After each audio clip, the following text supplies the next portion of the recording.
एक जंगल में एक डरावनी चुड़ैल रहती थी। एक दिन किशोर अपने काम पर से अपने घर लौट रहा था। अरे यार, आज तो घर लौटने में बहुत देर हो गई। वैसे भी ये जंगल का रास्ता तो बहुत बदनाम है। अगर गांव वालों की बात सच निकली तो मेरी सामत आ जाएगी। तभी भूतिया आवाजें आने लगती हैं। अरे भाई, कौन है? मैं इसी गांव का रहने वाला हूँ। अगर मेरे साथ लूटपाट करने की कोशिश की तो अच्छा नहीं होगा। तभी अचानक से वो डरावनी चुड़ैल किशोर के सामने आ जाती है। हे भगवान, ये तो वही डरावनी चुड़ैल है। अब क्या करूं? आज बहुत दिनों के बाद कोई शिकार हाथ लगा है। आज तो मजा ही आ गया। आज तुझे खाकर अपनी भूख मिटाऊंगी। अरे बाप रे, ये तो मुझे कच्चा ही खा जाएगी। यह कहकर किशोर तेज तेज भागने लगता है और भागते भागते किशोर के कमाए हुए सारे पैसे जंगल में ही गिर जाते हैं और चुड़ैल भी उसका पीछा करने लगती है। अरे रुक जा, भागता कहाँ है? हा हा हा हा, तू तो मेरा आज का खाना है।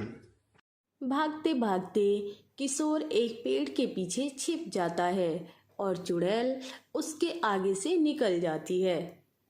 हे भगवान, तेरा लाख लाख शुक्र है। चलो अब जल्दी से घर चलता हूँ। फिर जल्दी जल्दी किशोर अपने घर की ओर चल देता है और थोड़ी देर में अपने घर पहुंच जाता है और घर पहुंचकर अपने कमाए हुए रुपए देखता है, पर पैसे तो जंगल में ही गिर गए थे। हे भगवान, मेरे पैसे तो जंगल में ही गिर गए। किशोर ये सोचकर बहुत दुखी होता है और जंगल में जाकर पैसे ढूंढने के बारे में सोचता है।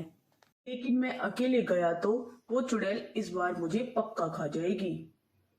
ये सोचकर किशोर अपने दोस्त के घर जाता है और उससे कहता है, अरे भाई रामू, मैं अभी घर लौट रहा था तो मेरे पैसे की थैली जंगल में कहीं गिर गई है। क्या तुम मेरे साथ जंगल में मेरे पैसे की थैली ढूंढने चलोगे? अरे हाँ हाँ, क्यों नहीं। आखिर दोस्त ही तो दोस्त के काम आता है। उसके बाद दोनों दोस्त जंगल की ओर चल देते हैं, लेकिन किशोर बहुत डरा हुआ होता है। ऐसे ही बात करते करते दोनों जंगल पहुंच जाते हैं। अरे ये देखो, तुम्हारे पैसे की थैली, ये तो यहीं पड़ी है। किशोर पैसों की थैली उठा लेता है, लेकिन किशोर अभी भी डरा हुआ होता है। अरे कहीं ये चुड़ैल वापस ना आ जाए। इतना सोचते ही अचानक से चुड़ैल वहां आ जाती है। अरे तू तो वही है ना जो मुझे अभी चकमा देकर भाग निकला था। और ये क्या, तू अपने साथ अपने दोस्त को भी लाया है मेरे खाने के लिए?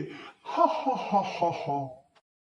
इतना कहकर चुड़ैल जोर जोर से हंसने लगती है।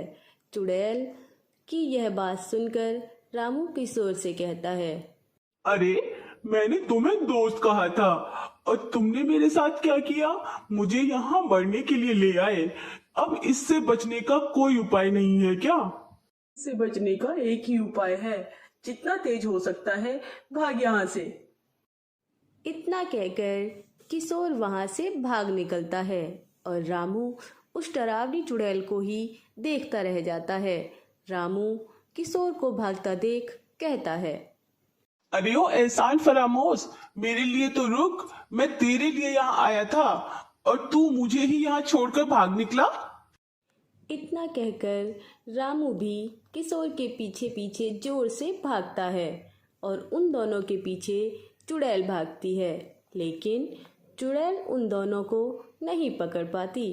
इससे पहले ही वो दोनों किशोर के घर पहुंचकर दरवाज़ा बंद कर लेते हैं और चुड़ैल की आंखों के सामने से गायब हो जाते हैं और दोनों घर में बैठकर चैन की सांस लेते हैं और चुड़ैल निराश होकर जंगल में वापस लौट